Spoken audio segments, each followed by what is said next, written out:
A young military officer once stepped up to a microphone. With a determined face he told his people, "He who feeds you controls you." The crowd fell silent. They didn't yet know then that this man would eventually transform their country, strip away its old colonial name, and challenge the world's most powerful nations. His name was Thomas Sankara, the man people still call the African Che Guevara. But who was he really? What exactly did he do in those few short years that made him a legend? And why, even decades after his assassination, do millions still chant his name? This is the story of Thomas Sankara's revolutionary reforms in Burkina Faso. A story of hope, courage, betrayal, and a legacy that refuses to die. To understand Sankara's revolution, we have to go back to the early 1980s. Burkina Faso wasn't always called Burkina Faso. It used to be Upper Volta, a poor landlocked country in West Africa, largely forgotten by the world. The name itself was given by French colonizers. By the 1980s, Upper Volta was plagued by corruption, extreme poverty, hunger, and a government that bent its knee to foreign powers. For ordinary people, life was misery. Many couldn't afford food, schools were scarce, women had almost no rights, and leaders only cared about pleasing France and international lenders like the IMF and World Bank. Thomas Sankara was born in 1949, the son of a soldier. From a young age, he was known for discipline, intelligence, and a strong sense of justice. He studied in military schools, but he wasn't like other officers. While others focused on power and privilege, Sankara read books on philosophy, history, and politics. He was influenced by Pan-Africanism and revolutionary leaders like Kwame Nkrumah, Patrice Lumumba, and Che Guevara. He believed Africa could only be free if Africans took destiny into their own hands. That mindset shaped everything he later did. Sankara rose quickly through the military ranks, but he was never a puppet of the elites. In fact, he often clashed with them. In 1981, he was made Secretary of State for Information, but he resigned live on radio, denouncing the government's corruption. In 1983, at just 33 years old, Sankara was arrested by the regime for being too radical. That was a mistake, because his arrest triggered protests across the country, especially among the youth and poor. On August 4, 1983, with support from junior officers, Sankara was freed and led a coup d'état. He seized power and declared a new dawn. The first thing he did was change the name of the country from Upper Volta to Burkina Faso, which means land of upright people. That symbolic act sent a powerful message: we are no longer slaves of colonialism. But it wasn't just words. Sankara rolled out one of the most ambitious reform programs Africa had ever seen. His vision was clear: self-reliance, dignity, equality, and liberation. Let's break down his reforms because this is where the story gets fascinating. First, food and agriculture.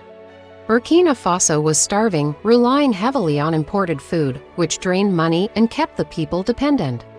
Sankara declared, "Let's produce what we consume." He launched nationwide campaigns to boost local farming. He distributed land from feudal landlords to peasants, encouraged collective farming, and introduced modern irrigation and fertilization methods. He mobilized the army, students, and civil servants to work on farms during planting season. Within just 4 years, Burkina Faso achieved food self-sufficiency. Grain production shot up. People who once begged for aid were now feeding themselves. Second, health. Sankara believed a nation couldn't progress if its people were sick. He launched massive vaccination drives against polio, meningitis, and measles. In less than 2 weeks, 2.5 million children were vaccinated, a record in Africa. He built hospitals, promoted preventive health care, and banned expensive foreign medical trips for officials. Instead, he insisted the rich should get treated in the same hospitals as the poor, so everyone had a reason to improve local facilities. Life expectancy began to rise. Third, education. Sankara made schools a top priority. He increased literacy campaigns, built thousands of classrooms, and encouraged children to go to school. But here's the twist: he didn't stop at traditional education. He pushed for political education, teaching people about their rights, their history, and the importance of independence. He wanted Burkinabe citizens to think critically, not just read and write. Fourth, women's rights. This is one of the most radical things he did for his time. In a continent where women were often treated as second-class citizens, Sankara declared, "The revolution cannot triumph without the liberation of women." He banned female genital mutilation, forced marriages, and polygamy. He appointed women to high government positions and encouraged them to join the military. He promoted women in workplaces and encouraged men to share domestic responsibilities. In fact, he once ordered a symbolic men's market day where men were required to go shopping and cook for their families just to understand the burden women carried daily. For the women of Burkina Faso, Sankara was a game changer. Fifth, corruption and leadership. Unlike most African leaders who lived in luxury, Sankara practiced what he preached. He slashed government privileges, cut ministerial salaries including his own, and sold off the fleet of government Mercedes cars, replacing them with cheap Renault 5 South, the cheapest cars in Burkina Faso at the time. He reduced his presidential salary to about $450 a month, lived in a modest house, rode a bicycle, and even had only one guitar as his prized possession. He refused to have his portrait displayed in offices, insisting that the real heroes were the people.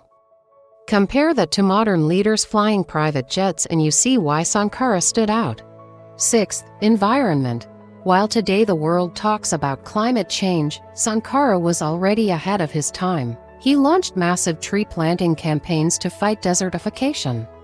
In just a few years, millions of trees were planted across Burkina Faso. He believed environmental protection was crucial for survival in a country battling drought. Seventh, foreign policy. This is where Sankara made enemies. He rejected aid that came with strings attached, famously saying, "He who feeds you controls you." He called out neocolonialism, criticized France, and refused to bow to the IMF and World Bank. He openly opposed apartheid in South Africa and supported liberation movements across Africa. He insisted that African nations must unite against debt, calling foreign debt a new form of slavery. His bold speeches at the United Nations electrified audiences but terrified powerful nations who saw him as a threat to the status quo. In just 4 years, Burkina Faso was transformed from one of the poorest, most dependent nations in Africa into a country buzzing with hope, dignity, and pride. But when you shine that brightly, you attract enemies. Sankara's uncompromising stance angered elites at home, traditional chiefs who lost privileges, corrupt officials, and, most importantly, foreign powers who wanted Africa to stay weak and dependent. Even within his government, cracks began to appear.